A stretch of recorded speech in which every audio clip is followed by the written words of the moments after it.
Thank you so much everyone for taking the time for this webinar. इसका मैं एक context setup कर देता हूँ हमारी मीटिंग का।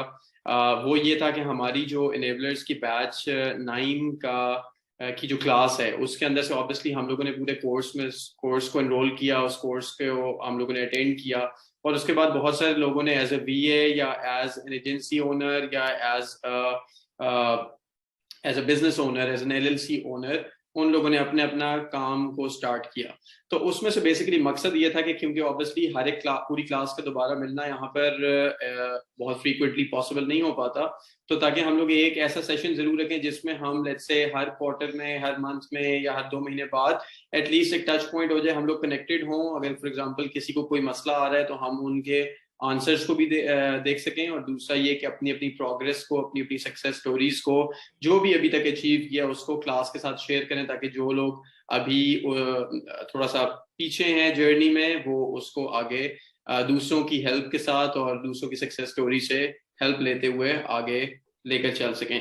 तो इसी कॉन्टेक्स्ट में बेसिकली आज हमारा सेशन जो है, इससे पहले भी हमने एक सेशन किया था जिसमें हमने कोल्ड कॉलिंग और बेसिकली कॉलिंग वाले एलिमेंट को टच किया था। इसके अंदर बेसिकली आज हम जो डिस्कस करने वाले हैं, आज हमारे पास सबसे पहले तो गफरान भाई हैं, who is the enablers wholesale trainer. Of course हम सबको उनका पता है। Thank you so much Gufran भाई फॉर टेकिंग द टाइम। और उसके बाद हमारे पास जो है अमारा है, who is a wholesale business owner, और उन्होंने अभी रिसेंटली अपना जो है एलएलसी के थ्रू होलसेल बिजनेस स्टार्ट किया, और उनसे आज उनकी जर्नी भी सुनेंगे, क्या प्रॉब्लम्स आए, कौन से क्या सक्सेस अभी तक अचीव हुई, वो सारी चीजें डिस्कस करेंगे। और उसके बाद हमारे पास वलीद हैं, who is not exactly working on Amazon wholesale, लेकिन ऑनलाइन आर्बिट्राज वाली तरफ काम कर रहे हैं और उसमें काफी अच्छा काम कर रहे हैं अभी तक, तो वो भी अपनी स्टोरी शेयर करेंगे। इसके साथ साथ मैं अपना थोड़ा सा बैकग्राउंड भी बता दूं कि मैं खुद अभी एजेंसी हम रन कर रहा हूं, और हम लोग मोर देन 7 एलएलसीज के साथ होलसेल और डिफरेंट कुछ काम उन्होंने पीएल का भी किया है, कुछ ड्रॉप शिपिंग का किया है, कुछ और वेबसाइट डेवलपमेंट वगैरह के कामों में भी एंगेजमेंट क्रिएट किया, लेकिन प्राइमरली अभी होलसेल के अंदर करें, तो वो भी मैं अपनी जर्नी भी साथ शेयर करूंगा। प्लस कि अगर फॉर एग्जांपल आप लोगों में से कोई अगर ऑफिस बेस्ड जॉब करना चाहता हो to get hands on experience on wholesale side, तो please feel free to reach out to me after this webinar, और फिर I would love to discuss. Remote की पॉसिबिलिटी नहीं है क्योंकि ऑब्वियसली हम लोग एक एजेंसी चला रहे हैं ऑफिस में। तो आई थिंक स्टार्ट करते हैं। सबसे पहले गफरान भाई, अगर आप कुछ कमेंट्स आज के मीटिंग से रेलेवेंट अगर शेयर करना चाहें, ताकि हम जो है फिर उसके बाद हमारा और वलीद, और फिर मैं अपनी स्टोरी शेयर करता हूँ क्लास के साथ। जी बहुत शुक्रिया ऑन आपका, और सब स्टूडेंट्स को अस्सलाम वालेकुम।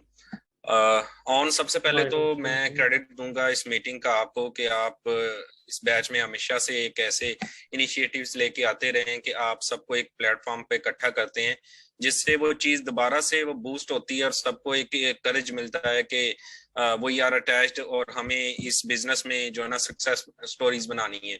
और अल्हम्दुलिल्लाह बनी भी। You have also created job opportunities at your and most of our students are doing their businesses and services as well. तो बहुत ही एक अच्छा इम्पैक्ट आता है कि एक उस्ताद के लिए इससे ज्यादा खुशी की बात क्या हो सकती है कि उसके जो शागिर्द हैं वो कामयाब हो रहे हैं, और आई होप कि वो हमसे भी आगे निकले। तो एक ऐसी जो ना वो स्टोरी बने जिससे आप खुद भी कामयाब हों और दूसरों के लिए भी जॉब अपॉर्चुनिटीज क्रिएट करें।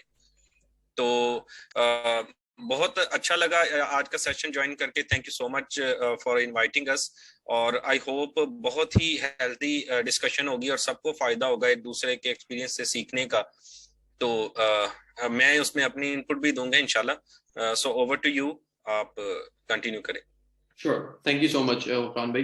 आई थिंक हम स्टार्ट करते हैं हमारा आपके साथ। आपने क्योंकि एग्जैक्टली होलसेल के अंदर ही काम करी है, तो अगर आप अपनी थोड़ी सी जर्नी की वो हमारे साथ शेयर करें कि बेसिकली आपने स्टार्टिंग, लेट्स अज्यूम कि आपकी एलएलसी रजिस्टर हो गई, क्योंकि वो तो प्राइमरली लोग टिपिकली दूसरी लोगों से रजिस्टर करवा लेते हैं। तो एलएलसी रजिस्टर करने से ऑनवर्ड्स अगर आप अपनी जर्नी को शेयर करो कि फॉर एग्जांपल हम आपने क्या उसमें अचीव किया अभी तक, और उसके बाद उसके अंदर से क्या रिजल्ट्स हुए, क्या ब्लॉकर्स आए, आपको कितना टाइम लगा, क्या हेल्प आपको किससे रिक्वायर्ड थी, किस तरह की हेल्प रिक्वायर्ड थी, वो जरा जर्नी अगर कुछ स्टेटिस्टिक्स भी शेयर कर सकें तो that would be very helpful. Alright, first of all तो थैंक यू सो मच ऑन भाई कि आपने वही मेरे ख्याल से सर ने काफी ज्यादा क्रेडिट आपको दे दिया है, तो अब मैं इसको स्किप कर देती हूँ। तो मैंने जो फुल एंड फ्लेज काम करना स्टार्ट किया था वो तो एंड ऑफ जुलाई मैंने स्टार्ट किया था। ऑल दो ये बहुत चैलेंजिंग सारा जर्नी है बिजनेस की। अगर बात की जाए तो जो भी बिजनेस हम स्टार्ट करते हैं जाहिर सी बात है उसमें चैलेंजेस आते हैं। अगर हम उनको फेस करना है, उनको कॉप अप करना छोड़ देते हैं तो फिर हम उसमें जो है वो इन द लॉन्ग रन हम स्टे नहीं कर सकते। एंड ऑफ जुलाई मैंने स्टार्ट किया था और स्टेप बाय स्टेप चैलेंजेस आते गए, उनको फेस किया, उनको देखा, उनको सॉर्ट आउट किया कि किस तरह से। सबसे पहला चैलेंज है जी डिस्ट्रीब्यूटर आपने फाइंड कैसे करने हैं। डिस्ट्रीब्यूटर फाइंड करने की टेक्निक आ गई है तो इनसे अप्रूवल कैसे लेनी है, अप्रूवल लेने के लिए इनसे कम्युनिकेट कैसे करना है, आइदर ऑन ईमेल और ऑन कॉल। अच्छा, ईमेल्स पे पहले मुझे ये लगता था कि ईमेल पे सही जो है वो प्रेजेंट कर पाते हैं, अगर कॉल पे मुझसे कोई ब्लंडर हो गया तो मुझसे तो ये अप्रूवल मिस हो जाएगी। लेकिन ये टोटली रॉन्ग कॉन्सेप्ट था। जब तक मैं कॉलिंग पे नहीं गई मुझे अप्रूवल्स नहीं मिली, चाहे वो हल्के से हल्का ही डिस्ट्रीब्यूटर है। कॉल स्टार्ट की, अप्रूवल्स मिलना तो बात की बात थी, पहले जो उनसे कम्युनिकेट करना और उनको अपना आप बताना था कि वाकई ही हम इस तरह से बिजनेस रन कर रहे हैं और हम रीसेल कर रहे हैं या हम रजिस्टर्ड हैं। तो कम्युनिकेशन बहुत ज्यादा जरूरी है। आपको कहीं ना कहीं डिस्ट्रीब्यूटर से, चाहे आप ईमेल पे कर रहे हैं या चाहे आप कॉल पे कर रहे हैं, आपको अपना आप प्रेजेंट करना पड़ता है उनके साथ। अच्छा, अब ये है कि अल्हम्दुलिल्लाह कुछ ऑथोराइज डिस्ट्रीब्यूटर की मेरे पास अच्छे डिस्ट्रीब्यूटर की अप्रूवल्स हैं, लेकिन और करंटली मेरे पास जो है वो 3 लिस्टिंग्स हैं होलसेल की और एक जो है वो जेनेरिक लिस्टिंग है। तो थ्रू आउट सेल्स अच्छी आ रही हैं अल्हम्दुलिल्लाह। और इसके बाद मेरा छोटा सा एक इशू है, कंपनी रजिस्ट्रेशन तो मेरी तभी स्टार्ट हो गई थी, सबको पता है जब ये सेशन स्टार्ट हुआ था, क्योंकि मैंने सारा काम अपने हाथ से ही किया, चाहे उसमें थोड़े से ब्लंडर हुए लेकिन सीखने को काफी कुछ मिला। एलएलसी क्रिएशन से लेके थ्रू आउट मैंने अपने हाथ से किया। उसमें एक मेरा इशू सिर्फ अभी ये आ रहा है, जो मैं गेटेड प्रोडक्ट की तरफ नहीं जा रही, मेरी कंपनी का जो एड्रेस है वो रजिस्टर्ड एजेंट का है। तो कुछ डिस्ट्रीब्यूटर ये रिक्वायर करते हैं कि ये थर्ड पार्टी एड्रेस है, तो उसकी वजह से एक तो इशू आ रहा है। फिर ऑथोराइज डिस्ट्रीब्यूटर की अप्रूवल्स होने के बावजूद मैं कुछ गेटेड प्रोडक्ट, हालांकि मेरे पास सॉर्टेड आउट हैं, लेकिन उनकी तरफ सिर्फ इसलिए नहीं जा पा रही कि जी वो मेरा एड्रेस का इशू ना आ जाए। तो सो फॉर यही है अभी तक। अल्हम्दुलिल्लाह सेल वॉल्यूम अच्छा है और इनलाइन जो प्रोडक्ट्स हैं वो भी ठीक हैं, प्रॉफिट मार्जिन अच्छे हैं। तो मेरे एंड से यही है। अगर किसी का कोई क्वेश्चन हो या आपका कोई पॉइंट है तो आप रेज कर दें। श्योर। अच्छा, हमारे इसमें बताएं कि आपको अभी तक जब प्रॉफिटेबिलिटी की अगर आप बात करें तो प्रॉफिट परसेंटेज क्या रिसीव हो रही होलसेल के अंदर? होलसेल के अंदर अच्छा, वेरी फर्स्ट जो प्रोडक्ट थी ना, सबसे पहले जब आप टेस्ट कॉस्टिंग आप अपनी तरफ से तो बहुत अच्छी कर रहे होते हैं। मैंने जब कॉस्टिंग की तो मुझे लगा कि मुझे शायद 8% इसमें ना प्रॉफिट होगा, और मेरे माइंड में कहीं ना कहीं ये था जब मैंने इसमें शिपिंग ऐड करनी है, अमेजोन की शिपिंग हो, क्योंकि एस्टिमेटेड होती है चीजें। उसके बाद जब एक्चुअल आएगी तो मुझे पता था फिगर्स थोड़ी अप डाउन होगी। तो वो अल्हम्दुलिल्लाह मेरा जो पहली ही मेरी प्रोडक्ट थी उसकी प्रॉफिट रेशियो मेरी 15% थी, 15% एक्चुअल थी। उसके बाद क्या हुआ कि जब मैंने उसी प्रोडक्ट को रीस्टॉक किया, पहले यूनिट मैंने 25 यूनिट्स लिए तो उसकी कॉस्ट मुझे थोड़ी सी ज्यादा पड़ी, क्योंकि शिपिंग चार्जेस इतने ज्यादा डिवाइड नहीं हो रहे होते। जब मैंने उसको 60 यूनिट्स के साथ और फिर 100 यूनिट्स के साथ उसको रीस्टॉक किया तो मेरी कॉस्ट बहुत ज्यादा नीचे आ गई। और फिर कुछ बारीक भी नहीं ऐसी थी जिनका मुझे पता चलता गया, जैसे अमेजोन की शिपिंग आप किस तरह से कम करवा सकते हैं। वो अच्छा एक पॉइंट मैंने शेयर भी करना है कि अमेजोन की शिपिंग आपकी वेव ऑफ भी हो सकती है। तो अब अल्हम्दुलिल्लाह उसी प्रोडक्ट पे मैं 30% गेन कर रही हूँ। उसमें एक और इशू आ गया था कि अमेजोन मुझे एफबीए फी जो है वो थोड़ी ज्यादा चार्ज कर रहा था। एफबीए फी $7 बनती थी अकॉर्डिंग टू मी भी, अकॉर्डिंग टू रेवेन्यू कैलकुलेटर भी, और मेरी इन्वेंट्री के ऊपर भी शो हो रहा था कि आपको $7 जो है वो फी चार्ज होगी। लेकिन अमेजोन मुझे $9 चार्ज कर रहा था। तो वो भी मैंने उनके सपोर्ट पे कांटेक्ट किया, अपना केस फाइल किया, सारे उनको प्रूफ दिए, तो वो दोबारा उन्होंने जब $7 मुझे फी चार्ज करनी शुरू की तो तब मेरा प्रॉफिट मार्जिन भी है जो वो 30% हो गया। म्यूट है। सॉरी, अच्छा मैंने कहा ये शिपिंग अच्छा फीस के बारे में आप बता रही थी कि वो वेव ऑफ भी हो सकती है, तो वो किस बेसिस के ऊपर होती है? अच्छा, वो अभी मुझे इस चीज का कंफर्म नहीं है, आइडेंटिफाई किया अभी मैंने, इसको कंफर्म भी नहीं किया। मैं सोच रही थी कि मैं एनेबलर कोर्स से कंफर्म कर लूं या सर्च से कंफर्म कर लूं। हुआ ये कि जब मैंने पहले यूनिट लिया तब तो पता नहीं था कि शिपमेंट प्लान क्रिएट करते हैं तो उस पे जो है वो डायमेंशन जब आप अपनी पुट करते हैं तो अमेजोन आपको एक अलर्ट देता है कि आपकी जो डायमेंशन है उनके अकॉर्डिंग आपका सजेस्टेड वेट इतना होना चाहिए, जो कि आपका वो मिनिमम जो वेट है उससे डाउन आ रहा है, तो आप इसको मिनिमम करें। मैंने पहली शिपमेंट में तो उसको मिनिमम कर दिया, वो डिस्क्रिपेंसी ना आ जाए या कुछ इस तरह का ना हो जाए, तो वो मुझे शिपिंग पड़ गई अमेजोन की। सेकंड टाइम पे जैसे ही मुझे वो अलर्ट आई तो मैं थोड़ा सा उसकी डिटेल में गई, तो उन्होंने कहा कि अगर आपको लगता है कि आपकी डायमेंशंस और आपका वेट ठीक है तो आप इसको इग्नोर कर दें। जैसे मैंने उसको इग्नोर किया, मैं 2 प्रोडक्ट्स इनफैक्ट सेंड की, एक के 60 यूनिट्स थे और एक के आई थिंक 50 यूनिट्स थे। हाँ, तो वो दोनों की मुझे 0 शिपमेंट पड़ी है। सही। उसको मैंने उसको जो है वो अवॉइड कर दिया, उसको इग्नोर किया और वहां पे शिपिंग जो है वो 0 आ गई। अब इस चीज का मुझे लगता है कि वाकई क्योंकि वो मिनिमम वेट से नीचे थी मेरी इन्वेंट्री, इस वजह से मुझे शिपिंग नहीं पड़ी। लेकिन इस चीज को सभी एक तो वेरीफाई कर सकते हैं, उनको शायद ज्यादा या आपको शायद पता हो। लेकिन सॉरी टू इंटरप्ट, हमारा मेरे केस में इस तरह नहीं हुआ। अच्छा मैंने मिनिमम जो उनकी एक लिमिट है उससे नीचे भी मैंने वेट पर मैंने प्रोडक्ट्स भेजी हैं, लेकिन मुझे शिपिंग चार्जेस पड़ते रहे हैं। तो अच्छा, मैंने एक और चीज सुनी। जी जी। मैंने एक और इधर ग्रुप में ही शायद मैं कोई पोस्ट पढ़ रही थी कि उसमें अमेजोन न्यू सेलर्स को कुछ शिपिंग क्रेडिट दे रहा है $100 शायद। इन डिटेल तो मैंने नहीं देखा, लेकिन मैंने मेरी नजरों से गुजरी है ऐसी कोई पोस्ट। अब दूसरा शिपिंग प्लान क्रिएट करूंगी तो उसमें चीजें और क्लियर हो जाएंगी। अभी तो ये 3 लिस्टिंग्स थी, तो ये जो रिसेंट मेरा स्टॉक गया उस पर मुझे कोई शिपिंग अभी तक नहीं चार्ज हुई। इनफैक्ट मेरी इन्वेंट्री सोल्ड आउट भी हो चुकी हुई है, लेकिन मुझे शिपिंग नहीं चार्ज हुई। तो मे भी इस मंथ एंड की जब वो आती है बैलेंस शीट आती है तो मे भी उसमें हो, लेकिन अभी तक मुझे शिपिंग चार्ज नहीं हुई। इस चीज को कंफर्म कर लेंगे। सही। चले, अगर आपको फॉर एग्जांपल इस कंफर्म होता है, ऑब्वियसली कुछ चीजें एक्सपीरियंस के साथ आपको पता लगती जाती है, तो आप जरूर शेयर भी कीजिएगा कि ऑब्वियसली ये आपकी प्रॉफिटेबिलिटी को इंक्रीज कर सकती है एक चीज, तो क्लास के साथ जरूर शेयर कीजिएगा। अच्छा, ये बताएं कि आपने इसके अंदर ये जो एलएलसी में आपने अपने प्रोडक्ट्स लॉन्च किए, 4 I think you said 4 products अभी लाइव है, राइट? लॉन्च। अच्छा, इन प्रोडक्ट के अंदर आपने ये पूरी जर्नी खुद क्रॉस की, आपने किसी से पार्टनरशिप की थी, क्लास में से किसी से बाहर से हेल्प दी थी? किस तरह ये प्रोडक्ट हंटिंग में, डिस्ट्रीब्यूटर्स का आउटरीच करने में, ये कैसे जर्नी चली? अच्छा, बहुत अच्छा क्वेश्चन आपने उठाया है। एक तो इसमें और भी चीजें आ जाएंगी खुल के सामने। ये थ्रू आउट प्रोडक्ट हंटिंग से लेके एलएलसी क्रिएशन से लेके टिल यहाँ तक सारा ईच एंड एवरीथिंग मैंने अपने हाथ से की है।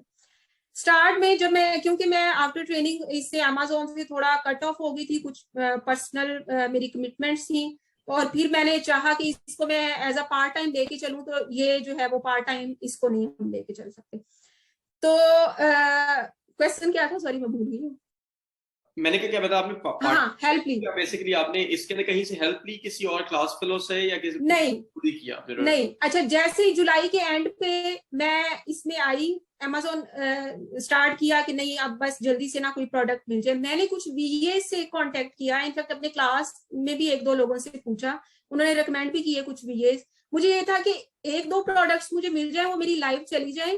वो लाइव जाने का एक तो मुझे फायदा ये होगा, मुझे प्रोसेस का पता चल जाएगा कि जी प्रोडक्ट लेते कैसे हैं, ऑर्डर कैसे करते हैं, प्रेप सेंटर पे जाती कैसे है, प्रेप सेंटर आगे आपकी प्रोडक्ट भेजता कैसे है, लाइव कैसे जाती है। मुझे ये था कि ये मैं जल्दी जल्दी सीख जाऊं, 7 प्रोडक्ट हंटिंग करती रहूंगी।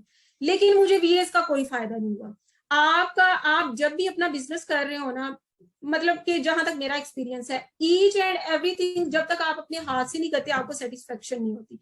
वीएस के मुझे स्टैट्स ही समझ नहीं आते थे, उनके हिसाब से प्रॉफिट होता था 15%, 20%, जब मैं चीजों को कैलकुलेट करती थी। और ऐसा भी नहीं है कि मैं जो है वो बहुत खींच के कॉस्टिंग कर रही हूँ या कुछ ऐसा। मैं भी उनके सामने रखती थी, फिर उनके पास कोई जवाब नहीं होता था। वीएस से मुझे कोई प्रोडक्ट नहीं मिली। मैंने बहुत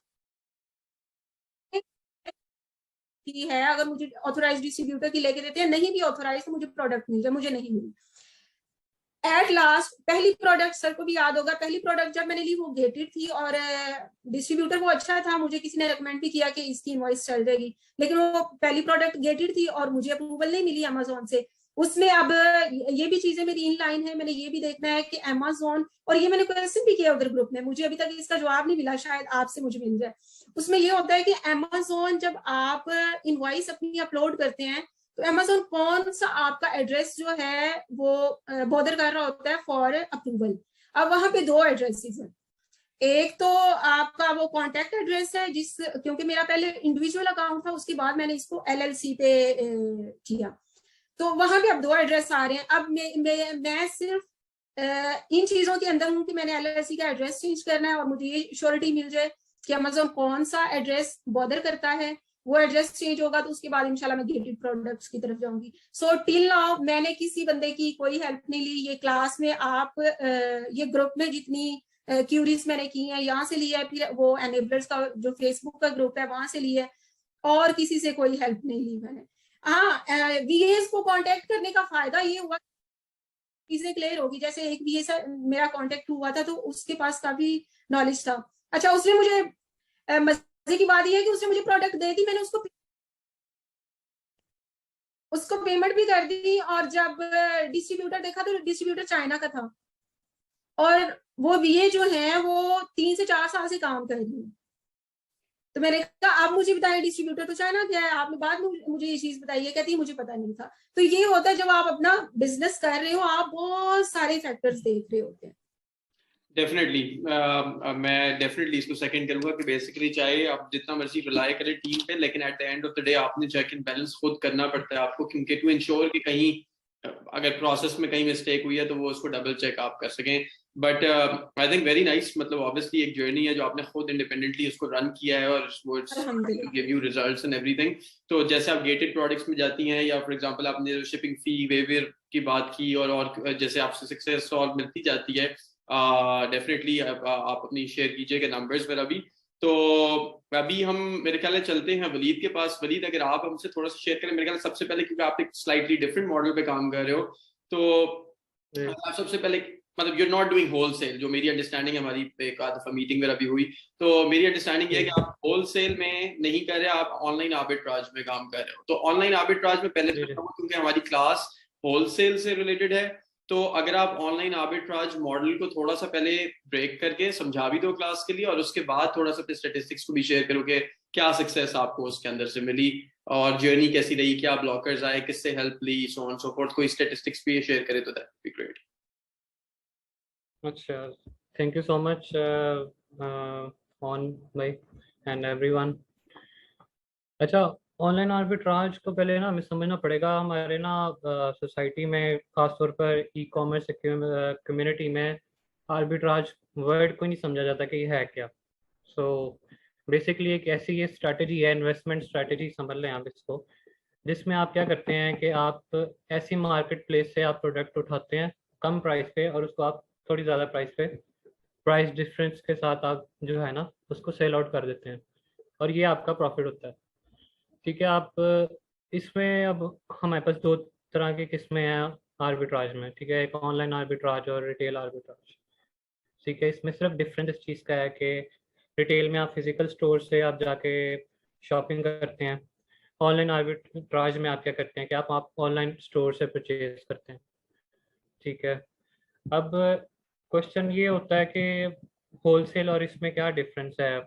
इसमें सिर्फ इतना डिफरेंस है होलसेल और इसमें कि आप जो है ना वहाँ पर आप डिस्ट्रीब्यूटर या ब्रांड से आप डायरेक्ट निगोशिएट कर रहे होते हैं प्रोडक्ट के रेट्स पर। ठीक है, यहाँ पर क्या करते हैं आप रिटेलर्स को अप्रोच करते हैं। ठीक है, लाइक वो काफ़ी सारे हैं, Walmart, Walgreens, big loots, Costco, ठीक है, सैम्स क्लब। आप यहाँ पे आपको डिस्काउंटेड प्राइस पे प्रोडक्ट्स लगी होती हैं। ठीक है, आप ये वहाँ से परचेज करते हैं। ठीक है, और आप उस FBA सर्विस अमेजोन के यूज़ करते हुए आप इसको सेल आउट कर देते हैं। लेकिन इसमें सिर्फ एक इतनी लिमिटेशन होती है जो सबसे पहले हमें आती है कि वो ये कि हम स्टॉक हमें 10 से 12 यूनिट जितने भी रिटेलर्स हैं वो अलाउ कर रहे होते हैं कि आप जो है इतना प्रोडक्ट इतनी ले सकते हैं हमसे, ठीक है। लेकिन इसको भी टैकल करने का तरीका है, ठीक है, ये नहीं कि आप सिर्फ 12 ही लो, ठीक है। तो इसमें आप मतलब कि जैसे कि आपने साइन अप किया अकाउंट, वहाँ पे जाके रिटेलर के पास, वॉलमार्ट पे गए आप, आपने 10-12 प्रोडक्ट्स आपने ऑर्डर किए, वो आपको एक दफ़ा में इतने ही अलाउ करेगा। आप नया अकाउंट बनाओ, जीमेल अकाउंट नया बनाओ, ठीक है, आप दोबारा से परचेजिंग करो, और यूँ आप 12-12 करके आप एक स्टॉक बना सकते हो, ठीक है। तो ये एक स्टॉक वाला इशू भी इसमें ना हल हो जाता है, ठीक है। तो मेरे पास, मैं जब ऑनलाइन आर्बिट्राज करना चाह रहा था ना, तब मैं नेबलर्स में नया नया आया था, मतलब कि मुझे पता नहीं था कि सारा कुछ क्या है। तो मैंने वीए हायर किया, ठीक है, और मैंने उसी दिन वीए को भी हायर किया, और मैंने एक ये कोर्स में भी इनरोल कर लिया, ठीक है। क्योंकि मुझे मेरे जो है ना घर वालों ने मुझे कहा था कि भाई किसी पर इतना एतबार मत करना, ठीक है, तो तुम साथ साथ सीखो भी और इससे भी सीखो। तो मैंने वीए के साथ ना कॉन्ट्रैक्ट साइन किया कि भाई तुम मेरा काम चलाओगे और साथ मुझे सिखाओगे भी। तो वीक में, हर वीक में मैं उसके साथ जूम सेशंस कर लेता था। सो ऑनलाइन आर्बिट्राज मैंने इनेबलर्स से नहीं सीखा, क्योंकि इनेबलर्स ने अभी आके शुरू किया, और ये भी कोई 1-1.5-2 महीने ही हुए हैं। मैंने मार्च में शुरू कर दिया था इसके ऊपर काम करना, और इनेबलर्स में आया था तो मैंने अपनी एलएलसी वगैरह तब बनने के लिए दे दी थी। तब मुझे कोई, मेरे पास रोड मैप नहीं था कि भाई ये क्या हो रहा है, बस मेरे पास पैसे थे, ठीक है, मुझे पता था कि बस मैंने ये कहीं पे खर्च करने हैं। सो मैंने एलएलसी के लिए भी अप्लाई कर दिया। मैंने कहा कि यार होलसेल और ये जो भी मॉडल है ऑनलाइन आर्बिट्राज, इस दोनों को साथ लेके चलेंगे, ठीक है, जैसे मुझे वो गाइड कर रहा था, मेरा भी है। तो अब मुझे कुछ भी नहीं पता था, सारा कुछ जो मैं क्रेडिट देता हूँ ना, मैं उसको उस बंदे को देता हूँ कि वो, उससे मैंने जो है ना सीखा है, और वो चीज़ें सीखी हैं जो कि शायद शायद शायद जो अभी हम जो ग्रेजुएट्स हुए हैं ये ऑनलाइन आर्बिट्राज के कोर्स के, वो चीज़ें उनको भी नहीं शायद पता हो, कुछ की ऐसी चीज़ें नहीं होती हैं, ठीक है। तो इसमें बस स्टार्ट में यही था कि हम लोगों ने प्रोडक्ट्स को टेस्ट करना होता है ऑनलाइन आर्बिट्राज में, ठीक है। इसकी हटिंग थोड़ी सी अलग होती है, इसमें आपको बस इतना पता होना चाहिए कि यार ये जो प्रोडक्ट है ना, ये इजीली लिस्ट हो जाएगी। अगर मी टू हो रही है ना, तो आपने उसके सेलर्स को देखना पहले, ठीक है, आपने उसके सेलर्स को देखना है, छोटे सेलर्स बैठे हुए हैं, ठीक है, आप उनके स्टोर स्नैपिंग शुरू कर दो, हर सबके स्टोर्स में जाके देखो कि अच्छा इसमें ये प्रोडक्ट लगाई हुई है, ठीक है। तो आप क्या करो कि वो जो प्रोडक्ट्स है ना, उनका आप सोर्स करो फिर, ठीक है। अगर आपको वो उसकी प्राइस, सोर्सिंग प्राइस सही मिल रही है, लाइक मेरा क्राइटेरिया ये था कि मैं उसको प्रोडक्ट को हाफ प्राइस पे सोर्स करता था, लाइक अगर 20 की मिल रही है तो मैं उसको 9 की या 8 की इस तरह करके करता था, ताकि वो प्रेप डाल के 9-10 में मुझे पड़े, ठीक है। तो इस तरह करके जो है ना, मैंने, मेरी जो प्रोडक्ट हंटिंग स्ट्रैटेजी मैंने जो सीखी थी वो ये थी, ठीक है। फिर मैंने सेलर्स का डाटा इकट्ठा किया, तकरीबन मेरे पास 2-2.5 हज़ार सेलर्स का डाटा पड़ा हुआ है, जो कि मुझे पता है कि ये करते ही ऑनलाइन आर्बिट्राज प्रोडक्ट्स पर काम है, ठीक है, ये होलसेल वाला काम ही नहीं इनका है, ठीक है। तो सो इसमें ये स्ट्रैटेजी है ऑनलाइन आर्बिट्राज में कि बस आपको पता होना चाहिए कि ये बंदा जो है ना, इसकी ये प्रोडक्ट्स जो है ना होलसेल वाली नहीं है, ठीक है ना, ये आपको रिटेलर से ही मिल जाएगी, ठीक है। और एक और मेन डिफरेंस होलसेल और ऑनलाइन आर्बिट्राज में ये है कि होलसेल में तो अगर आपका कहीं पे जाके आप रुक जाते हो, ठीक है, आपको अगर अप्रूवल मिल गया, आपकी सेलिंग शुरू हो गई, बस आपने स्टॉक लेना है, सेल करना है। इधर ये चीज़ है कि आपने अगर प्रोडक्ट ले लिया है, ठीक है, वो 12 यूनिट निकल गए हैं, और उसके बाद अगर किसी बड़े सेलर ने आके लिस्ट गिरा दी है, प्राइस उसके नीचे चली गई है, ठीक है, तो आपकी वो नैया डूब गई है, ठीक है। आपने जो प्लान किया था कि अगले 2 साइकिल्स में आपने कोई नेक्स्ट कोई 36 यूनिट्स आपने और लेके आने और आपने बेचने हैं, तो वो फिर आप नहीं बेच पाओगे, ठीक है। तो मेरे साथ भी यूं ही हुआ था शुरू में। जो मेरा सेलिंग एक्सपीरियंस था वो ये था कि मैंने एक प्रोडक्ट बाय की है वॉलमार्ट से, ठीक है, तो वो शुरू में बिल्कुल सही जा रही थी, उसके कुछ 24 यूनिट्स निकले। मैंने उसके बाद जो है ना 24 यूनिट्स मैंने और ऑर्डर कर दिए। मैंने कहा यार ये सही जा रही है, इसका तकरीबन 25% ROI आ रहा है, तो ये प्रोडक्ट जो है ना बहुत अच्छी है। मैंने ओवरऑल वो ऑर्डर कर दी। वो जब आई है इधर, मैंने अमेजोन के पास भिजवाई और सारा कुछ हो गया, तो वो जनाब उसकी ना प्राइस गिर गई, प्राइस नीचे ले आए, सेलर्स बड़े आ गए, तो वो जनाब प्रोडक्ट जो है मेरे गले पड़ गई। फिर वो उसको फिर खैर, ये रिटेलर का एक ये फ़ायदा है कि आप जो है ना, वो उनकी पॉलिसीज होती हैं, आप रिमूव करके उनको वापस भेज देते हो, ठीक है, और वो जो है ना आपको रिफंड कर देते हैं। सो वो जो मेरा 25% ROI था ना, वो 24 प्रोडक्ट्स फर्स्ट जो मैंने लगाई थी उन पे ही था। उसके बाद जो मेरा नेक्स्ट जो थी वो फिर मैंने वैसे ही वापस की, उस पर मुझे स्टोरेज फी भी पड़ गई थी, उसके ऊपर रिमूवल फी भी पड़ गई। ठीक है, तो ये एक मेरा एक्सपीरियंस था। फिर मैंने एक और प्रोडक्ट लगाई, वो भी शुरू में सही जा रही थी लेकिन वो बीच में रुक गई आके, उसकी प्राइस लोगों ने आके ना नीचे गिरा दी।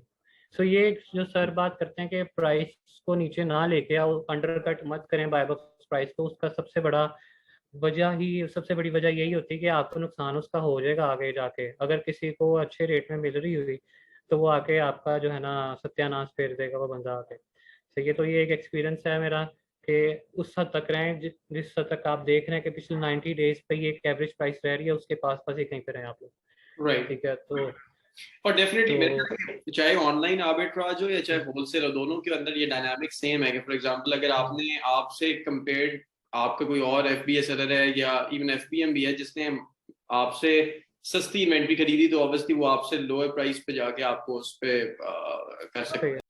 अच्छा वलीद, आप बेसिकली वो ऑब्वियसली आपने डिटेल में बताया आपका जो एक्सपीरियंस था ऑनलाइन आर्बिट्राज वाली तरफ। थोड़ा सा ये मतलब मुझे जो मेरी समझ है वो ये बताती है कि बेसिकली ऑनलाइन आर्बिट्राज का जो कंस्ट्रेंट है वो ये है कि आज अगर सेल लगी हुई है और आपने कुछ प्रोडक्ट्स बेसिकली खरीद लिए हैं एट अ डिस्काउंटेड प्राइस, तो अब कल हो सकता है लेट्स से महीने बाद या फॉर एग्जांपल जब सेल आपकी ऑफ हो जाएगी तो अब आप दोबारा वो प्रोडक्ट्स नहीं बाय कर सकते हो, ऐसे ही है इसके ऊपर? बिल्कुल ऐसा ही है। कुछ होती हैं रिटेलर्स हैं जहाँ पर ऐसी ऑफर्स लगी होती हैं कि बाय वन गेट टू या buy two get one free.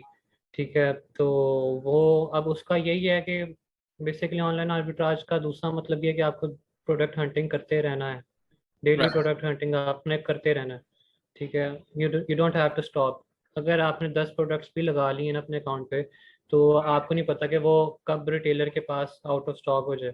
सो आपकी अगली प्रोडक्ट रेडी होनी चाहिए, क्यों में होनी चाहिए कि आप वो लगाओ। ठीक सही। है, तो ये है बेसिकली। तो इस लिहाज से तो ये हुआ कि बेसिकली लेट्स से मतलब प्रॉफिट मार्जिन तो मेरे ख्याल में शायद आपको यहाँ पर होलसेल से बेहतर मिलता होगा, लेकिन एट द सेम टाइम ये जरूर है कि आपको इन होलसेल में ये थोड़ा सा रिलीफ है कि अगर आपने आज एक प्रोडक्ट फॉर एग्जांपल डिस्ट्रीब्यूटर के थ्रू लेना शुरू कर दिया है और आपको रिलेशनशिप बन गया है, तो अब वो एक ऑन गोइंग बेसिस के ऊपर आपका एक सोर्स ऑफ इनकम बन जाएगा कि मतलब जिस पे आपने प्रोडक्ट हंटिंग एक दफा कर दी उस वो और प्रोडक्ट अप्रूव करवा के आपने लाइव करवा लिया, तो अब एटलीस्ट आप उसको काफी अर्सा साथ चला सकते हैं टिल के फॉर एग्जांपल अमेज़न उसमें ना आ जाए या कोई और फैक्टर ना आ जाए। लेकिन अमेज़न ये ऑनलाइन आर्बिट्राज में मेरे ख्याल है ये एक फैक्टर जरूर है कि इसमें आपकी ये कॉन्टिन्यूस रिगरस एफर्ट है, प्रोडक्ट हंटिंग की हर वक्त की एक एफर्ट है कि कहाँ पे सेल लगी है वहां से प्रोडक्ट लेना है और उसको लाइव करना है। करेक्ट, ऐसे ही है?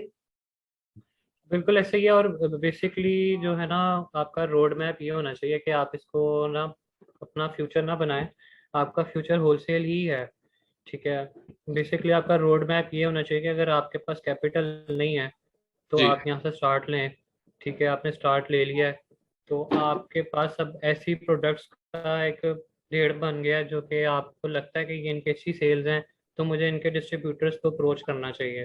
ठीक है, तो ये एक आपकी स्ट्रैटेजी होनी चाहिए कि आपकी प्रोडक्ट अच्छी सेल हो रही है तो आप उसके डिस्ट्रीब्यूटर के पास भी जाओ।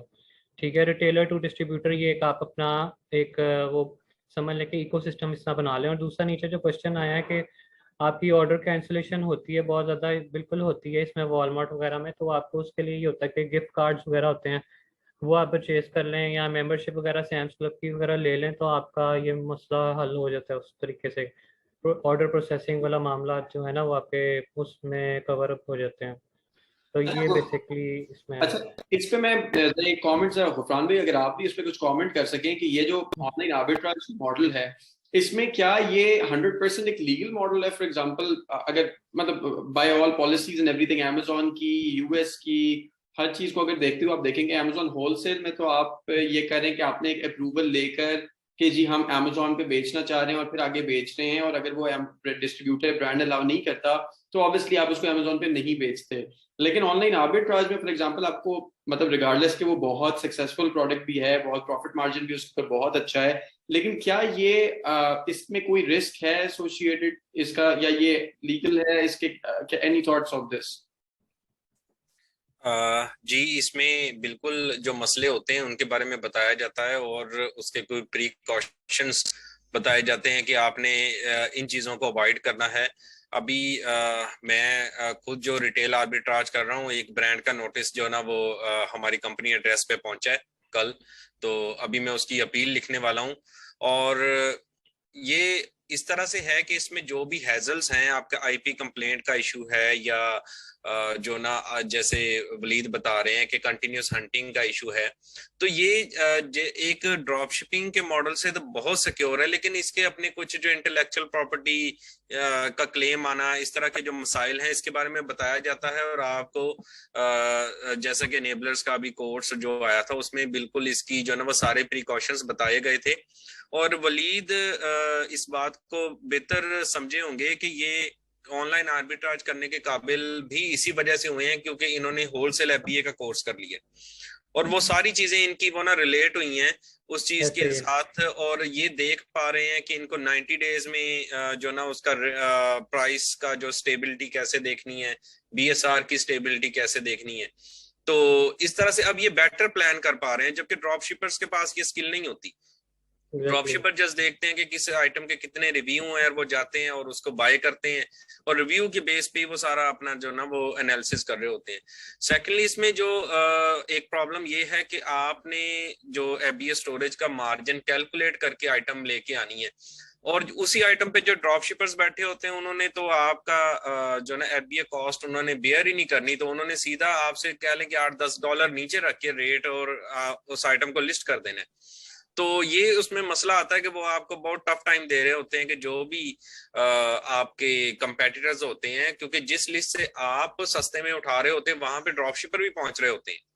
तो आपको इसमें भी आपको you have to think out of the box, आपको ऐसी चीजों पे जाना चाहिए जहां पे ये चीजें आपको फेस ना करना पड़े। तो एवरीथिंग टेक्स टाइम, इसमें आपका एक्सपीरियंस होगा आहिस्ता आहिस्ता, और डेफिनेटली आपका जो गोल होना चाहिए वो एटलीस्ट फिर उसके बाद होलसेल और होलसेल के बाद प्राइवेट लेबल, ये आपके गोल्स होने चाहिए, ताकि आप एक टाइम ऐसा है कि आप कंटिन्यूस वर्क की बजाय आपके पास वो टाइम लेवरेज भी हो कि आप अपने टाइम की ट्रेड ना कर रहे हो मनी के लिए और आप जो ना इन जो ना ऑटो पे आ जाए। तो बहुत अच्छा, ये स्टार्टअप बहुत अच्छा है और इसमें मार्जिन भी बहुत है और सक्सेसफुल मॉडल है, लेकिन इसमें मैं ये सजेस्ट करूंगा कि आप चलते रहें और बाकी मॉडल्स को भी एक्सप्लोर करें और उसमें भी अपनी जो सक्सेस स्टोरीज बनाएं। अच्छा, I am having a question. जी जी, गो अहेड। अच्छा, सर से और वलीद से मुझे ये सजेशन चाहिए कि एज अ जो है होलसेल बिजनेस ओनर, और जैसे कि एक मेरी जेनेरिक लिस्टिंग भी चल रही है और उसमें मुझे सेल सही आ रही है, तो इसमें मुझे कूदना चाहिए कि नहीं कूदना चाहिए? मतलब इसमें मुझे ऐसा मुझे फील हो रहा है कि इसमें एफर्ट बहुत ज्यादा है, सारा दिन आपका ध्यान जो रिटेलर्स की वेबसाइट पे होना चाहिए और सारा दिन उन चीजों पे होना चाहिए, लेकिन फिर भी क्या कर सकते हैं या नहीं? मुझे कर लेनी चाहिए या नहीं? नहीं, हमारा आपका जो स्टार्टअप हो गया ना, आप इसी को स्केल करें, आप इसी को कंटिन्यू करें। अब आप ना इसमें कह लें कि आपकी अटेंशन जो ना वो डाइवर्ट हो जाएगी, ठीक है? तो आप जो ना ठीक जा रही हैं इसमें, तो मैं अभी नहीं आपको सजेस्ट करूंगा, अभी आप इसी पे फोकस करें अपने होलसेल पे। ठीक है, थैंक यू सर। अच्छा वलीद, ये बताइएगा कि इसमें आपने ये अभी तक कितना, फॉर एग्जांपल, क्योंकि वो आपने बात की कि इसमें कॉन्टिन्यूसली आपने प्रोडक्ट हंटिंग करनी होती है, तो इसमें आपने अभी तक कितने प्रोडक्ट्स, कितने टाइम में कितने प्रोडक्ट्स अभी तक लॉन्च किए, और उसके अगर आप कोई नंबर्स शेयर कर सकें सेल्स और प्रॉफिटेबिलिटी के, तो वो भी दैट विल बी हेल्पफुल। मैंने अभी तक जो प्रोडक्ट्स हंट किए हैं, जो कि जिनकी सोर्सिंग और प्राइस वगैरह सब ठीक है, आरओआई वगैरह, वो तकरीबन 70 प्रोडक्ट्स हैं, ठीक है, जो कि मैंने हंट करके रखी हुई हैं। और उसके अलावा जो अभी मैंने जो प्रोडक्ट लिस्ट की हुई हैं वो तकरीबन 5 हैं, ठीक है, 5 की हुई हैं। और मेरा अभी 2 महीने 22 जुलाई से लेके अब तक मैंने तकरीबन $28,000 की सेल्स कर ली हैं, और मेरा तकरीबन आरओआई जो रहा है वो 35% ROI रहा है। 35% तो कम से कम। 35% ROI रहा है मेरा। ठीक है। और दूसरा ये सर वाली बात ये है कि आपको अल्टीमेटली आपको वहाँ पे आना ही है डिस्ट्रीब्यूटर के पास। तो हमारा भी अभी ये जो इस टाइम रोड मैप चल रहा है जिस पर हम आ चुके हुए हैं, वो यही है कि हम लोगों ने जो प्रोडक्ट्स अच्छी थी उनको पहले सेल किया, वो सही निकली, तो उसके बाद हमने उनके डिस्ट्रीब्यूटर्स ढूंढे। अब उनके डिस्ट्रीब्यूटर्स से हम लोगों ने ठीक ठाक उनसे क्वांटिटी लेके हमने अपने पास रखी हुई है, ठीक है, और हम वो सेल अपने अकाउंट पे लगा रहे हैं, ठीक है। और ये वो रिटेलर से हमारे वली कितना, रिटेलर से जी मैक्सिमम कितना आपको स्टॉक मिल जाता है मैक्सिमम 12 अलाउ एक करते हैं, अकाउंट? वो 12 अलाउ करते अच्छा, हैं, लेकिन कुछ ज़्यादा भी कर रहे होते हैं, ठीक है। और इसका हल मैंने ये बताया कि आप मल्टीपल अकाउंट्स बना के आप परचेजिंग कर सकते हो रिटेलर से, तो वो जब तो तक वो उसमें आउट ऑफ पेमेंट स्टॉक का नहीं इशू, होता। अगर आप पेमेंट का एक ही इशू आ रहा अकाउंट? है, पेमेंट का इशू आ रहा है तो आप मल्टीपल कार्ड लगा के कर लें। अच्छा, और आईपी का इशू नहीं आता? नहीं नहीं, IP complain is something else. उसके लिए आपको अपने पास टूल्स रखने चाहिए, जैसे कि आपका सेलर रैम्प हो गया, या एक दो और हैं जो कि पेड टूल्स हैं, जो कि आपको उसकी हिस्ट्री बताते हैं कि ये इसकी लाइक लेट्स से कि 2 महीने पहले इसकी आईपी कंप्लेन आई हुई है। सो इसमें जस्ट ऑनलाइन आर्बिट्राज में आपको इस चीज़ का ध्यान रखना चाहिए कि ऐसी प्रोडक्ट के पास ना जाए जिसकी कोई इस तरह का हिस्ट्री रही हो आईपी कंप्लेन की, ठीक है। अदरवाइज आप जो है उसको फील फ्री होके बेचें। अगर 2 साल पहले भी आई हुई है तो आप उसको टेस्ट कर सकते हैं, मैंने किया हुआ है। लाइक 2 साल पहले एक प्रोडक्ट पे आईपी कंप्लेन थी, तो वो मैंने उसको टेस्ट किया था, सही नहीं रही है। नहीं नहीं, मैं वो आईपी कंप्लेन नहीं पूछ रही। कुछ रिटेलर्स की वेबसाइट्स इतनी अच्छी होती हैं कि आप, जैसा कि अली एक्सप्रेस पे भी ऐसे होता है, आप जीमेल तो और लगा रहे होते हैं हम्म, या कार्ड भी अगर और लगा रहे होते हैं, तो वो डिटेक्ट कर लेते हैं कि ये एक ही आईपी हाँ, से इतने इतने ज्यादा जो है वो हमें ऑर्डर्स आ रहे हैं। मैं उस आईपी की बात कर रही थी। तो इसको आप चेंज कर लेना फिर। इसका भी हल है कि आप डिफरेंट डिवाइसेस से कर लें ऑर्डर प्लेसेस। या VPN या VPN यूज कर लें, आई गेस ये इसका हाँ, solution होगा। पेड वीपीएन यूज कर लें या किसी हम्म। और सेम सेम डिवाइस से ना करें। अभी एक और चीज़ मैं बताना चाहूँगा सबको कि जो है ना, आप लोग जो है ना एक ही अकाउंट जो चाइल्ड एक्सेस जिस पे ली हुई है एक ही ईमेल पर, ठीक है, और उससे आप अगर कोई 7-8 अकाउंट्स हैंडल कर रहे हैं और उन सारे अकाउंट्स पे आपने सेम प्रोडक्ट लगाई हुई है, ठीक है, तो वो उस पे चांसेस ये हैं, अभी रिसेंट 2 दफ़ा हो चुका हुआ है कि वो उनके अकाउंट से वो प्रोडक्ट इनएक्टिव हो गई है। अमेजोन ने वो उनके सारों के अकाउंट से वो प्रोडक्ट उड़ा दी, ठीक है, क्योंकि वो आईपी सेम थी और वो सेम बंदा ही हैंडल कर रहा है उन सारे अकाउंट्स को। तो जो है ना, इस चीज़ का थोड़ा ख्याल रखना पड़ेगा। और सर गुफरान भी थोड़ा सा इसके बारे में बताया, क्योंकि मैंने ये अभी रिसेंटली एक्सपीरियंस किया, तो सब आप लोग थोड़ा ना खबरदार होकर इसमें थोड़ा चलें। अच्छा, ये वीएस चाइल्ड के लिए एक्सेस लें। होगा ना? हाँ ये अगर हाँ, ये भी इस बात को थोड़ा सा जरा ब्रेकडाउन कर देंगे। वैसे चाइल्ड एक्सेस पे वफरान भाई, आप चाइल्ड एक्सेस पे एक एक एक ईमेल एड्रेस पे आपने चाइल्ड एक्सेस ली भी है, इसके ऊपर आप मल्टीपल एलएलसीज को अगर सर्विसेज प्रोवाइड करें उसमें कोई इशू नहीं है, लेकिन मल्टीपल एलएलसीज के ऊपर अगर आपने एक ही प्रोडक्ट लगाया हुआ है तो इशू है क्या? हाँ ये नहीं, इसमें एलएलसी का ज्यादा इशू नहीं होता कि जिस तरह वलीद बता रहे हैं। वो ऐसा हो सकता है कि उन्होंने एक ही इंटरनेट कनेक्शन लगाया हो, उस पर डिफरेंट पीसी चल रहे हो। अब देखें, वो मीडिया उसका एक ही हो गया, वो सारे सिस्टम एक ही मीडिया पे चल रहे हैं, और अगर वो डिटेक्ट हो रहे हैं तो उसमें अगर लिस्टिंग भी सेम है और उसका एसक्यू भी उन्होंने सेम मिलता जुलता रखा हुआ है, तो वो ट्रैक हो सकती है। सही वलीद मतलब इसी तरह से था ये। इस तरह बिल्कुल हुआ होगा, ठीक है, इस तरह का हुआ था फिर, तो सर की बात ठीक है। मतलब मैं ये पूछना चाह रहा हूँ कि बेसिकली जो मेजर कंसर्न है वो ये नहीं है कि अगर एक ईमेल एड्रेस के ऊपर आपने let's say multiple accounts Amazon के मैनेज करें हैं चाइल्ड एक्सेस लेके, लेट्स से आप एक दिए हैं और आपने 5-7 डिफरेंट अकाउंट्स अमेजोन के एक ही ईमेल एड्रेस के ऊपर चाइल्ड एक्सेस ली हुई है, उसमें इशू नहीं है। लेकिन अगर उन सारे अकाउंट्स में एक ही प्रोडक्ट लाइव हुआ है तो इशू है। हाँ जी, ऐसे ही है? बिल्कुल। और वो अगर सेम आईपी से ऑपरेट हो रहे हैं जी जी वो जी। अकाउंट, तो अच्छा, फिर इशू आ सकता है। हाँ मैं असल में इसलिए पूछा था कि वो मैं असल में जो हमारे पास मल्टीपल वो अकाउंट्स चल रहे हैं तो उनके अंदर हमने बहुत सारे चाइल्ड एक्सेसेस एक ही ईमेल एड्रेस के ऊपर ली हुई हैं, तो उसमें तो कोई इशू नहीं है। वैसे चाइल्ड एक्सेस के आपने एक बंदा फॉर एग्जांपल मेरा ईमेल एड्रेस है तो उसके अगेंस्ट मैंने अगर 4-5 डिफरेंट Amazon के अकाउंट्स पे चाइल्ड एक्सेस करी भी उसका तो कोई प्रॉब्लम नहीं है ना। इसमें मैं आपको एक सजेशन दूंगा कि आप जो ना प्रेफरेबली चीजों को सेपरेट ही रखें। आप एक ईमेल पे बिल्कुल, 2 मैं भी चाइल्ड यही एक्सेस कहना भी चाह ना रहा लें। हूँ। अच्छा, आप एक ईमेल हाँ पे जी। 2 चाइल्ड एक्सेस भी ना लें, क्योंकि वो किसी भी चीज को ट्रिगर कर सकते हैं। वो किसी भी एक अकाउंट की जो अगर वो सस्पिशियस हुए हैं ना, तो दूसरा वो खामखा उसके साथ लिंक कर देंगे और आपको वो जस्टिफाई करना बहुत मुश्किल हो जाएगा।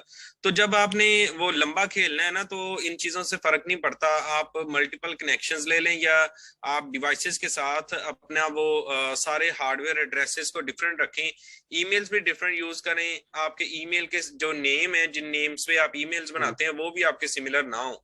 तो ये थोड़ी छोटी छोटी चीजें हैं, और लेकिन जब इनके वो कॉन्सिक्वेंसेस होते हैं ना, वो बहुत बड़े बड़े हो जाते हैं। तो मैं ये सजेस्ट करता हूँ हमेशा कि आप इनको जो ना वो सेपरेट ही रखें।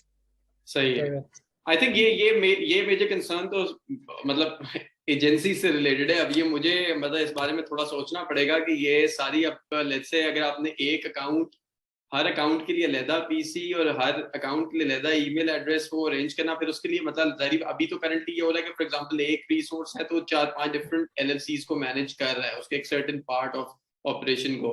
लेकिन अगर इनको बिल्कुल अलहदा मशीन्स पे ले जाएंगे तो वो थोड़ा सा मतलब काइंड ऑफ थिंकिंग कि जिस तरह फिर ये एजेंसीज वगैरह किस तरह वर्क कर रही है ना इसके लिए, फिर उस लिहाज से तो फिर एक मशीन पे एक ही Amazon अकाउंट चल सकता है, which is obviously not feasible in the sense के इसका मतलब है कि आपने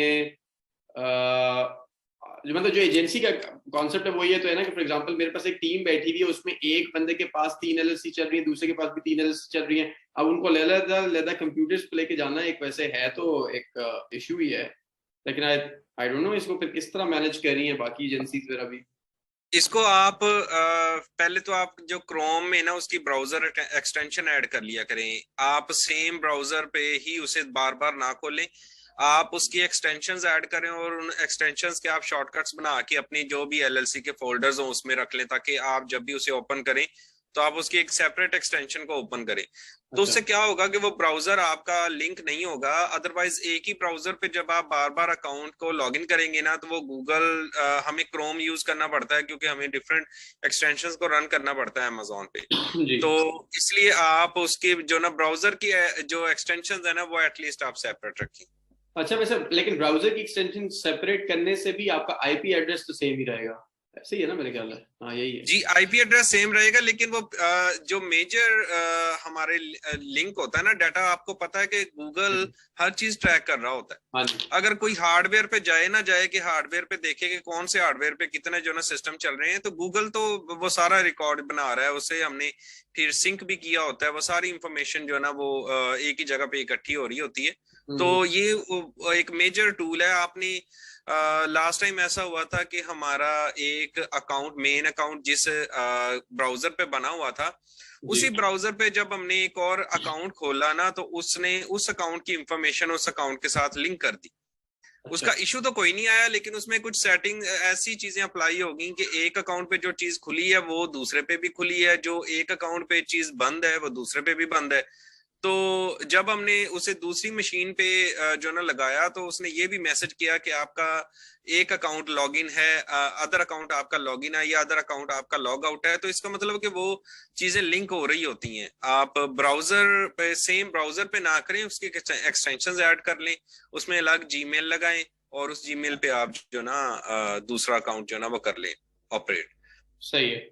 नहीं that is definitely helpful tip, क्योंकि ये जो प्रॉब्लम्स है ना असल में मैं एक तो जो मैं आई थिंक इन पूरे सेशन से टेक अवे है ना वो ये है कि आई थिंक हम लोग ऑब्वियसली जर्नी पहले हम लोग बेसिक्स पढ़ रहे थे क्लास के अंदर हम लोगों ने करके, अब जो एक्चुअल प्रॉब्लम्स आ रहे हैं उनको हम लोगों को एड्रेस करने के लिए जितना इन एडवांस प्रॉब्लम्स का पता होगा हम उस लिहाज से कम गलतियां करेंगे। So it is very good के मतलब at least we are having these touch points और सारे लोग ज्वाइन भी कर रहे हैं।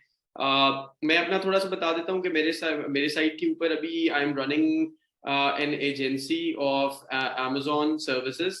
तो हम लोग DHA फेज 5 में से ऑपरेट कर रहे हैं और अभी हमारे पास we have reached a team of 10 people now अल्हम्दुलिल्लाह। और हमारे पास मल्टीपल LLCs हैं जिसके ऊपर हम होलसेल की और कुछ PL वगैरह की तरफ भी अब जाने की कोशिश कर रहे हैं। तो इस किस्म का हम लोग काफी सारा काम करें। राइट नाउ मैं बेसिकली ऑफिस के लिए I am also looking to hire a few people जो कि टीम में आके स्पेशली प्रोडक्ट हंटिंग वाली साइड पे डिस्ट्रीब्यूटर्स को आउटरीच करने के लिए और इस किस्म की चीजों में काफी सारी हेल्प रिक्वायर्ड है, क्योंकि कस्टमर्स करंटली बहुत ज्यादा हैं और Q4 की वजह से इन्वेंट्रीज नहीं मिल रही और उसके लिए मतलब बहुत सारी चीजों को मैनेज करने की जरूरत है। तो I am looking to hire people.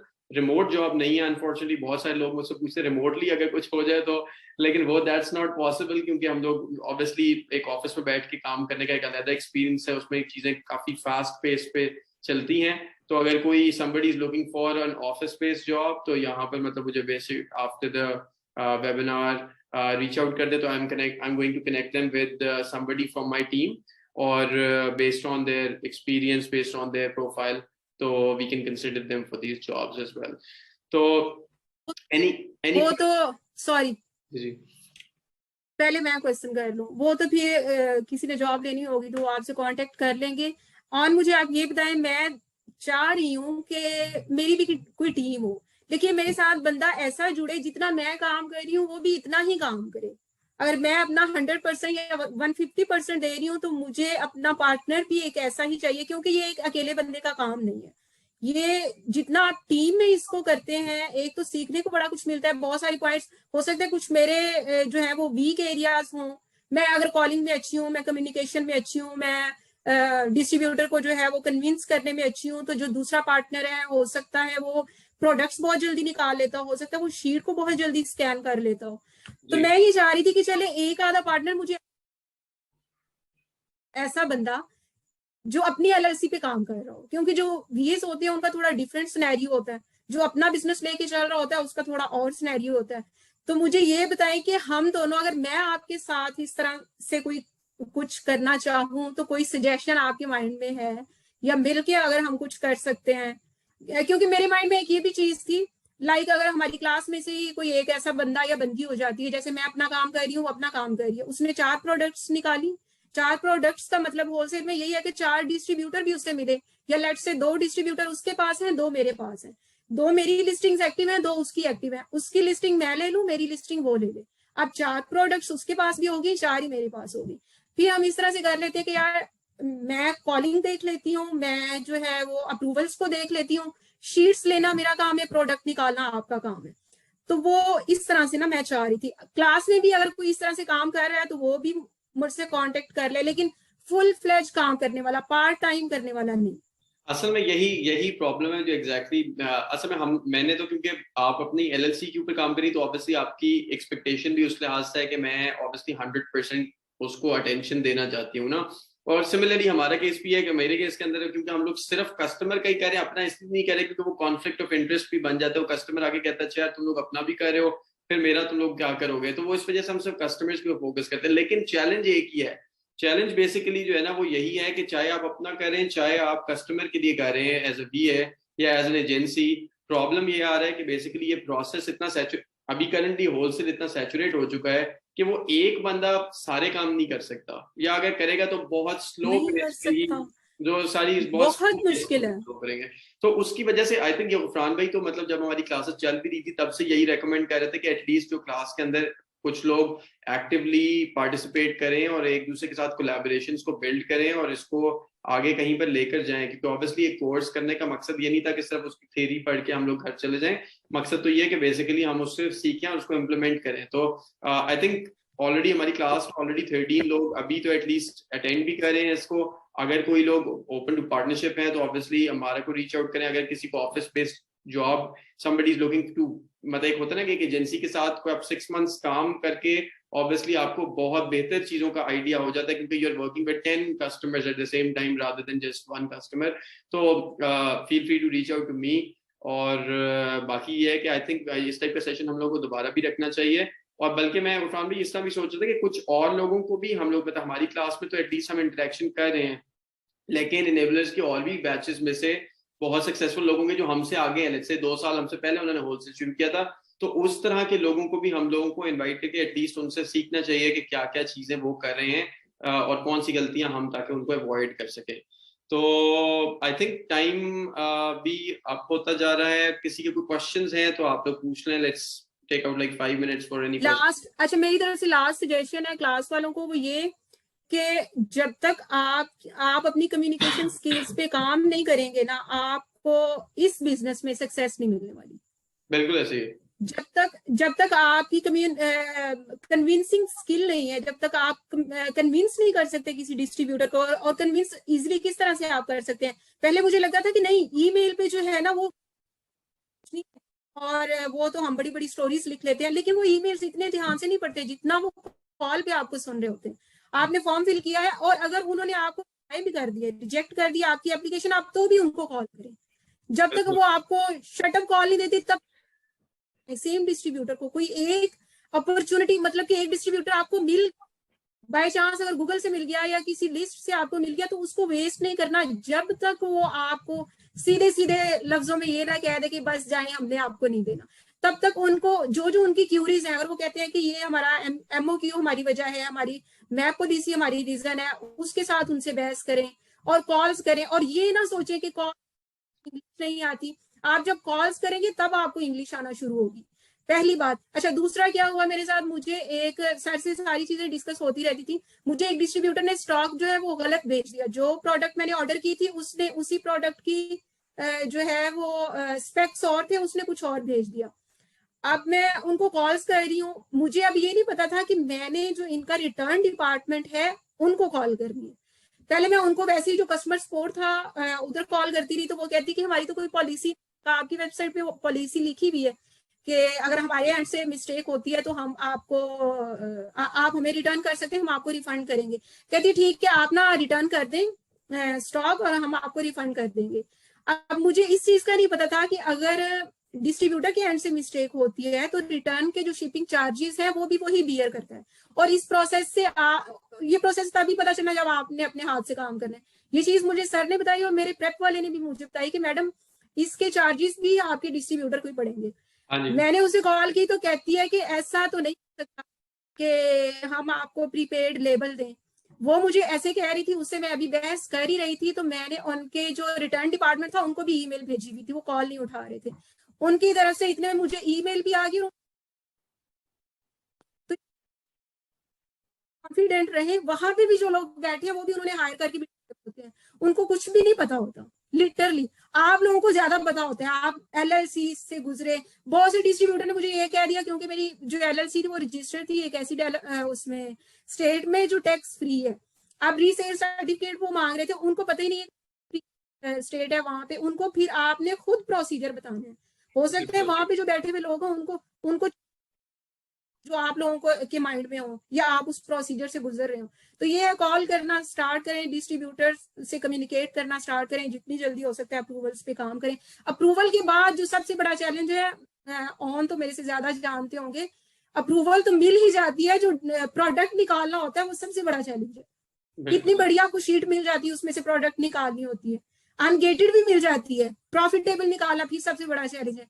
बिल्कुल ऐसे है। और इसके बाद अभी जो मेन प्रॉब्लम आ रहा है वो तो आ रहा है कि Q4 की वजह से इन्वेंट्री आपको अवेलेबल ही नहीं है, प्रॉफिटेबल प्रोडक्ट भी मिल जाता है, नहीं है, डिस्ट्रीब्यूटर के पास इन्वेंट्री ही अवेलेबल नहीं है। बल्कि ये अभी प्रेप वाले इतना टाइम लगा रहे हैं। हाँ, ये रिसेंटली मेरे पास भी वो एक कहीं से पता लगा था कि बेसिकली इस टाइप का हुआ था कि उन्होंने कोई प्रोडक्ट सिलेक्ट किया, प्रॉफिटेबल ऑर्डर प्लेस कर दिया, वो उसकी विनिंग वेरिएशन नहीं थी वो, लेकिन उनको इन टाइम पता लग गया, लेकिन अब डिस्ट्रीब्यूटर ने उसको डिस्पैच कर दिया था 3PL। तो फिर उसको हमने बात करके उससे स्पेशली कम्युनिकेट किया, उससे कहा कि अच्छा फॉर एग्जांपल अब हम इस इन्वेंट्री को वापस कराते हैं तो क्या उसका तरीका होगा। फिर उसने बताया कि हम 15% इसमें से डिडक्ट करके आपकी बाकी अमाउंट आपको दे देंगे। फिर 3PL वाले से पूछते हैं कि 3PL वाला कितना, आप वापस जब 3PL से वापस भेजवाना है आपने तो आपने शिपिंग को दोबारा कंसिडर करना है, आपने 3PL जो सामान उठा के शिपिंग वालों को देंगे उसकी भी चार्जेस होंगे। तो ये सारी चीजें विदाउट कम्युनिकेशन हैंडल नहीं हो सकती। तो डेफिनेटली कॉलिंग तो एक बहुत जरूरी करनी ही पड़ती है, करनी पड़ेगी। आप अभी ये लोग कॉलिंग अगर, तो कल को सामान गलत आ जाता है, बिल्कुल ऐसे डिस्ट्रीब्यूटर डिस्पैच नहीं करता, पेमेंट हो जाती, आपको कहीं ना कहीं कॉल्स करनी ही पड़ेंगी। तो बेहतर है कि जितनी जल्दी हो सकता है कॉलिंग पे आए, डिस्ट्रीब्यूटर की अप्रूवल्स लें, उसके बाद बहुत बड़े बड़े चैलेंजेस है, ये पहले छोटे छोटे जो है ना इनसे निकलते जाए। बिल्कुल ऐसे ही चले, और मुश्किल नहीं है, और काम मुश्किल नहीं है जी। अच्छा, तो ये आप ब्रिक एंड मॉर्टर लोकेशन वाले क्वेश्चन को कैसे हैंडल करते हैं, क्योंकि मैं तो इसको काफी फेस कर रहा हूँ। देखिए ब्रिक एंड मॉर्टर वाला सवाल जो है ना वो असल में एक लीगल मतलब एक एक्चुअल वैलिड क्वेश्चन है। अगर आपके पास ब्रिक एंड मॉर्टर स्टोर नहीं है ना तो वो ऑब्वियसली आपके पास नहीं है। तो आपके पास आपने बेसिकली वही ढूंढ, जिस तरह आपके पास बहुत पूरा कैटलॉग आ जाता है लेकिन उसमें प्रॉफिटेबल प्रोडक्ट जरूरी नहीं है कि हर कोई हो, राइट। तो इसी तरह आपके बहुत सारे डिस्ट्रीब्यूटर आ जाते हैं लेकिन हर एक आपके लिए एग्जैक्टली फिट नहीं होता। तो इसको मैं तो बेसिकली तरीका यही है कि बेसिकली पहले मैंने कुछ कोशिश की कि उनको आर्ग्यू करके हम कन्विंस करें एंड एवरीथिंग, बट देन मैंने ये देखा कि फॉर एग्जांपल अगर हम 100 लोगों को रीच आउट कर रहे हैं उसमें से मैं 5 लोग कहते हैं ब्रिक एंड मॉर्टर स्टोर लाएं, तो इंस्टेड कि मैं उन टाइम लगाऊं उन 5 लोगों को कन्विंस करने में कि यार हम ब्रिक एंड मॉर्टर के बगैर बेच रहे थे, मैंने सिंपली क्या किया कि वही टाइम मैंने कहा यार 100 लोगों के बजाय हम 150 लोगों को रीच आउट कर लेते हैं ताकि उसमें हमें थोड़ी सक्सेस दूसरी साइड से मिल जाएगी। तो वो इसका तरीका यही है कि बेसिकली अब जिस तरह कुछ कंस्ट्रेंट्स हैं अमेजोन के बिजनेस के, तो वो उसमें मतलब आप चाहें तो कन्विंस कर सकते हैं उनको, कोई शायद मान भी जाए, लेकिन मेरा ख्याल ये है कि उसके ऊपर टाइम लगा, नहीं मानते। आउटरीच के ऊपर आप ज्यादा टाइम लगाएं तो वो ज्यादा आपको बहुत सारे कैटलॉग्स वगैरह चीजें मिल जाएंगी। तो आई थिंक इसको सेशन को यहाँ कंक्लूड करते हैं, मीटिंग का टाइम भी आप होता जा रहा है, लेकिन I think thank you so much thank you very much for taking the time everybody. Last चीज ये है कि मैंने मुझसे कुछ लोगों के मैसेजेस आ रहे थे कि आपकी वो पिछले वाला भी एक सेशन था और इसका भी फॉर एग्जांपल अगर आपके पास लिंक्स हैं तो वो शेयर कर दें। तो मैंने जितना पिछले भी वाले सेशंस थे और ये वाला भी जो सेशन है इस सारों को मैं यूट्यूब के एक ही वो चैनल है उसके ऊपर ना डाल देता हूँ ताकि anybody who wants to view वो वहां से देखता रहे। तो अगर आप उसको वो चैनल को सब्सक्राइब कर लेंगे और उसके नोटिफिकेशंस को हाईलाइट कर लेंगे तो आपको डायरेक्टली वहां पे मिल जाएगा और आप सर्च भी कर सकते हैं अगर आपको फॉर एग्जांपल इन फ्यूचर इस रिकॉर्डिंग की जरूरत है। तो क्योंकि ऑब्वियसली वो जूम की मीटिंग्स होती हैं तो वो जूम के ऊपर बहुत लिमिटेड कैपेसिटी होती है रिकॉर्डिंग्स को रखने की, तो वो पे मैं यूट्यूब के ऊपर डाल देता हूँ। तो मैं उसका लिंक शेयर कर दूंगा क्लास में। और I think keep up the good work team और क्लास, और इसको इस तरह के सेशंस होते रहने चाहिए।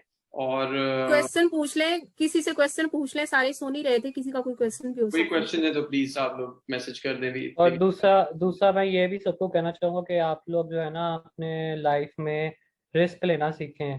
काफ़ी लोग अपने पास पैसे रख के बैठे हुए हैं और वो अभी तक डर रहे हैं यार हमारे पैसे ना डूब जाए, पता नहीं क्या होगा ये वो। तो डर आप की आगे आगे हैं, जीत है। डर की आगे जीत है। मैंने अपनी लाइफ में ये चीज़ सीखी है कि आप जो है ना तवक्कल करके ना अल्लाह पे आप रिस्क पे खेल लो, सब कुछ करो, because when you take no risk you are at risk. ठीक है, तो मैंने इवन कि अपनी सारी जितनी भी सेविंग्स थी मैंने सारी बिजनेस पे भी लगाई है और शुक्र अल्लाह का आई वाज सेफ और मुझे अच्छा रिटर्न भी आया। तो ये है कि आप रिस्क लेना सीखें। सारे जो अभी तक जिनके पास पैसे हैं वो प्रोडक्ट्स किसी से बाय कर लें अगर उनको नहीं समझ आ रहा क्या करना है क्या नहीं करना। ठीक है, अपनी टीम में से किसी को अप्रोच कर लें, वीए को ना हायर करें, आपको सब कुछ आता है। ठीक है, लेकिन आप आगे आए, ज़रूर आए आगे। बाकी कोई क्वेश्चन करें। अगर किसी का कोई क्वेश्चन है तो करते हैं, we have just about 5 minutes left for the meeting. अस्सलाम वालेकुम। मेरा क्वेश्चन है वलीद भाई से। जी जी। ये आपने बताया कि आपने जो है 70 प्रोडक्ट्स तकरीबन हंट की हैं, तो ये आपने मतलब टूल के थ्रू की हैं या मैनुअल सोर्सिंग से की हैं? मैनुअल सोर्सिंग की है मैंने मैनुअल सोर्स सोर्स। मोगल भी ट्राई किया है, सोर्स मोगल और टैक्टिकल आर्बिट्राज भी ट्राई किया है, वो सब फेल है मैनुअल प्रोडक्ट हंटिंग के आगे। जी जी, मैं सोर्स मोगल यूज करता हूँ लेकिन उससे मुझे कोई फायदा नहीं हुआ। मतलब जो प्रोडक्ट्स आती भी है ना प्रॉफिटेबल, उन पे कुछ मतलब अमेज़न इन स्टॉक आया हुआ या इस तरह के इश्यूज होते हैं, क्राइटेरिया पे नहीं पूरी उतरती। यार आप इतना ध्यान में रखो ना कि हर बंदे के अप्रोच में है इस टाइम सोर्स मोगल आपको सिर्फ वो प्रोडक्ट्स दे रहा होगा, ठीक है, जिसमें आईपी कंप्लेंट्स आ रही होंगी या वो आउट ऑफ स्टॉक होगा या जिसमें एफबीएम ज्यादा बैठे होंगे, ठीक है, जी प्रॉफिट कम होगा, ये इस तरह का आपको वहाँ सारा आ रहा होगा, या वो फिर गेटेड होगी। जी। तो मतलब आप जब हंट करते हैं आप पहले एफबीए होलसेल के क्राइटेरिया से हंट करके फिर मैनुअली सर्च करते हैं उसको, प्रोडक्ट को? नहीं नहीं, इसका क्राइटेरिया थोड़ा सा फ्लेक्सिबल है। ठीक है, होलसेल का तो बहुत ज़्यादा स्ट्रिक्ट है ना। इसमें तो मैं तकरीबन 60 एफबीए सेलर्स भी बैठे हों किसी लिस्टिंग के पास 90 डेज में या 30 डेज में भी, अगर कोई इस तरह बैठे हों और मेरे पास वो जो सेल्स की डिवीजन है कोई 50-60 आ रही हो या चलो 20-30 भी आ रही हो, मैंने रेवेन्यू जनरेट करना है, तो वो मैं उस प्रोडक्ट पे जाके बैठे। तो आप देखो कि मिनिमम 300 सेल्स हैं उस प्रोडक्ट के ऊपर, ठीक है, और उसका बीएसआर कोई 60 65 या 70,000 तक अगर वो जा रहा है या उससे नीचे भी, आप उस प्रोडक्ट को ट्राई कर लो। बस उसका बाय बॉक्स सही रहना चाहिए, कोई ज़्यादा वो उसमें वो ना हो, ड्रामेटिकली डिक्लाइन ना हो, या वो जो होता है ना ऊपर नीचे ना ज़्यादा हो रहा उसका बाय बॉक्स। तो ये इसमें आपने बस देखना है। आईपी कंप्लेन का ध्यान रखो, बाकी अल्लाह का नाम लेके प्रोडक्ट टेस्ट कर लो। जी थैंक यू।